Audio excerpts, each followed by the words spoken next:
Hey everybody, it's your boy Snyder1 with Snyder Elite Gaming, bringing you episode 4 of the Mindset mini-series. This week we're going to be talking about the Offlaner.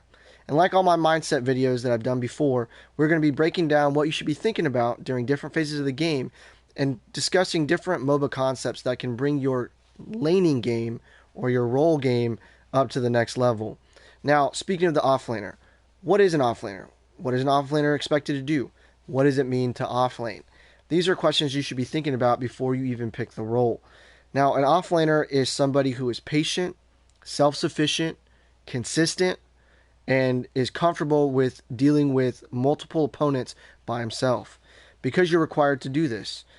Now, if you are comfortable with this and you are ready to dive into the offlane, let's go ahead and discuss some major points that really hinder the potential of an offlaner.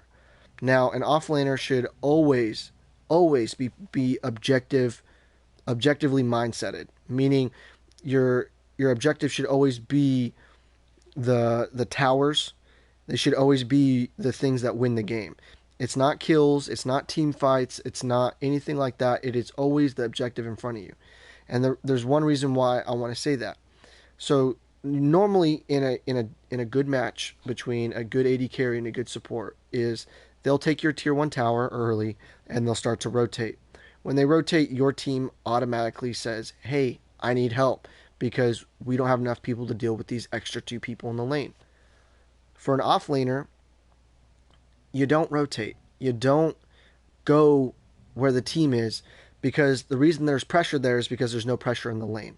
So by pushing the objective, you force the AD carry and the support to leave that area and come deal with you.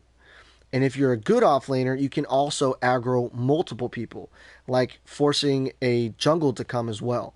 So, because obviously if you're pushed up a little bit, you're gankable, you look easy. So being somewhat delicious looking, playing the maiden in distress is a very, very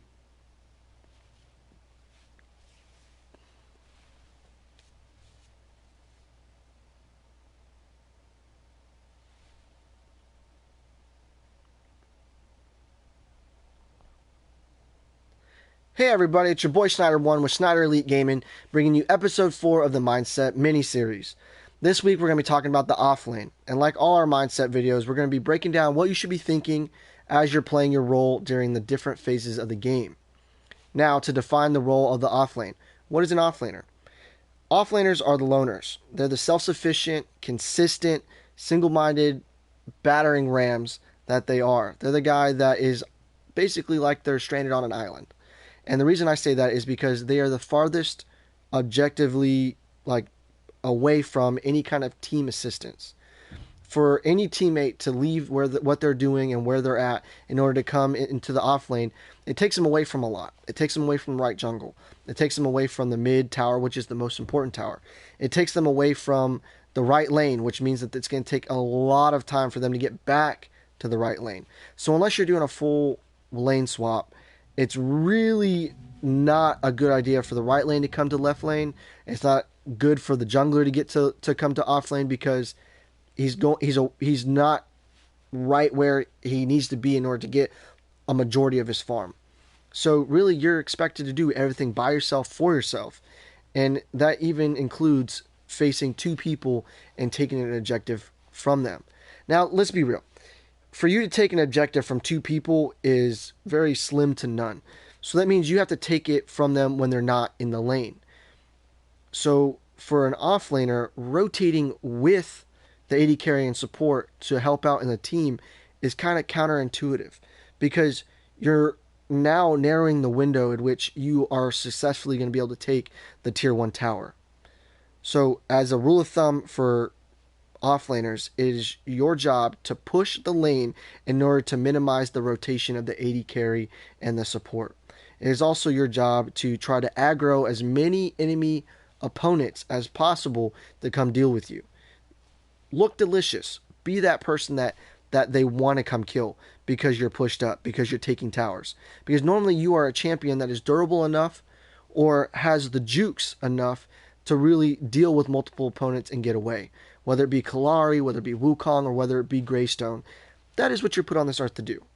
Harass by being consistent, being single-minded in being objective, going after the objective, not rotating, not leaving. Objective, go after the objective.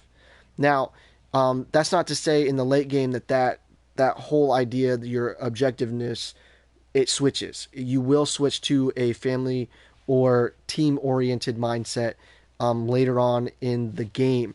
But for right now, for the most part, you're all about the objective in front of you and taking the objective in order to minimize the AD carry and support roaming. Now, first 30 seconds of the game, what are you doing? What are you supposed to do? Dummy ward. It's like that in all my videos. It's because it's that important. Dummy ward. It gives you 3 minutes of vision, and it pretty much protects you from any kind of early ganks. And that ward is supposed to be located right in front, right to the right of where Kalari is right now in that fog wall. That is really the only place that a really successful gank is going to happen. You place it there, you pretty much save yourself, and you're good to go. You're good for the first 3 minutes. Now, for you guys that are playing Kalari, Wukong, or even Aurora in the offlane, you guys have the ability to steal gold buff within the first 3 minutes. So that is something you should prioritize, because that gold buff nets CP fairly quickly, especially when they start compounding on top of each other. One gold buff doesn't do as much as you may think, but 3, that's 1 CP. 6, that's 2. 9 gold buffs, that's pretty much a full card. So if you can consistently steal gold buff, not only are you going to get ahead, but you're going to start putting the AD carry behind. Now, your sole focus early game, depending on your champion, should be just defending the tier 1 tower, because we all know that tier 1 tower is going to fall early, but it doesn't necessarily have to. So if you can prolong that as much as possible, that should be a decent goal early game. Now, if for some reason you lose it early, you're trying to contest gold buff, you're staying objective. Now what do you do? What should be your mindset? What should you be thinking about? Well, you should be looking at your map awareness. You should be looking at your right lane, seeing how it's pushed. Are they pushing aggressively? Are they freezing the lane? Are they trying to, starve the person in front of them? That should be your mindset. What is your right lane doing? Because you need to mirror that. Because by mirroring that, you create very, very hard decisions for the enemy team. So, for instance, if you mirror that, right lane and left lane both push really hard. Now, the support and the AD carry come to your lane, okay? Because they need to prioritize that. The jungler sees there's only one person. He shifts to your lane because you're overextended. Now that's 3 people there.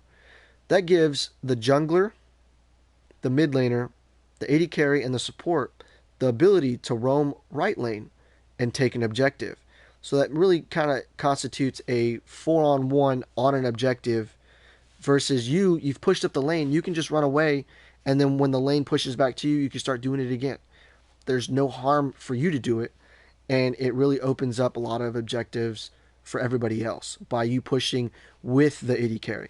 Now, when you don't push with the AD carry, you're easily focused, and they don't get punished for it.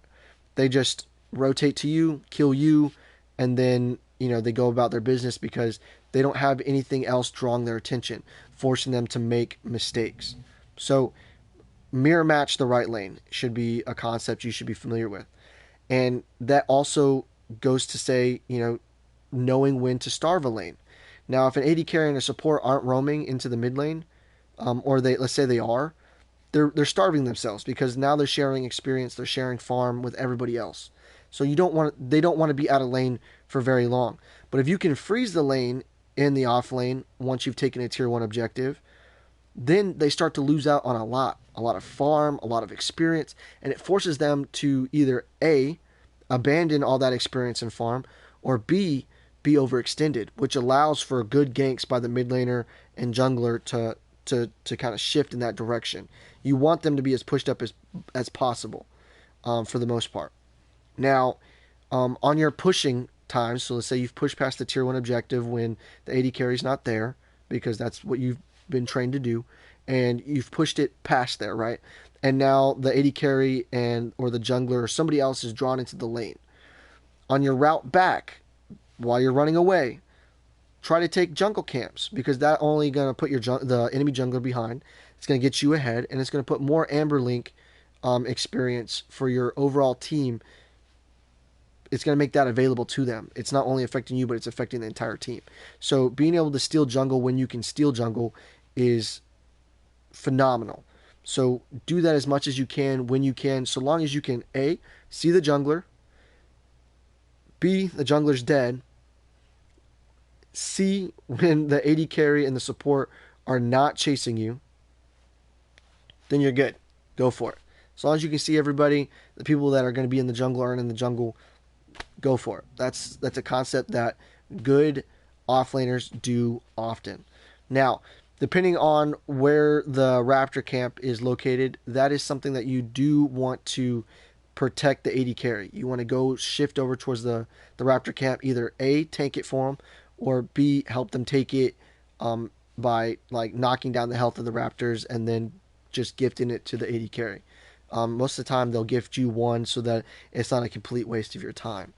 And that's a rinse and repeat method. You keep going back to lane, keep pushing objectives. You're kind of rotate for Raptors. Now late game is completely different. It's the total opposite. You are solely needed by your teammates. If you're not with your team cannot team fight because they have no front line. Because most of the time with the offlane, you're taking, a Quang, a Greystone, a Steel, someone of a tanky nature that has the initial engage, which means you need to be available. So what does that mean for your laning? What do you need to do in order to facilitate that kind of roam? Well, you need to basically set your lane. You need to kill a full wave and then kill the back minion so you know that the wave will push by itself. Your side will always have the greater numbers. It'll always push against the enemy lane, and eventually it'll take an objective by itself if unchecked. Then you rotate to the team and you act as either the off tank or the tank. You're either the hard initiator with like a Quang ult, or you're the hard initiator with the Steel ult, or you're waiting for the hard initiation by, let's say, a phase, and then you're the Greystone jumping in. Now, for the special characters like Wukong or the Kalari, it's a little bit different. You're not necessarily any kind of front line. You are basically speed pushing. You're going to push left lane and try to create a mismatch. And then while you're doing that, you're going to go straight across to the other side of the map and try to find the guys that are trying to run solo, the guys that are by themselves, because that's how Kalari works. If you're a Wukong, you're trying to take objectives while the enemy's team fighting. That's just the way it works. And then when you take your objectives, then you're looking to either clean up because you're high burst damage, or to continue your onslaught on objectives. That's basically Offlane in a nutshell. Be patient. Don't get overextended. Be consistent. So if you're going to stay in your lane, stay in your lane. Don't start switching it up later throughout the game and switching between. Your teammates need to be able to look at what kind of offlaner you are and kind of plan around you. So being consistent, being patient, not getting overextended out of your tower early and feeding the AD carry, which will happen. And really being objectively based. Be all about the objectives. Don't rotate, push objectives. The only time you need to rotate is if your whole team is dead and you're the only one left available to protect something. Then, obviously, other objectives need protection over being, pushing. So that's all I got for you guys today. If you guys like the content, please hit that like and subscribe button. If you have questions, leave it down in the comment section. I am always answering comments. I'm always all about helping people. It helps you, it helps me, and it makes the channel better. If you did not like the video, tell me why. Throw it in the comment section. I want to know what I'm doing wrong. If there's other information that's available that you feel like needs to be shared, I'm all about that.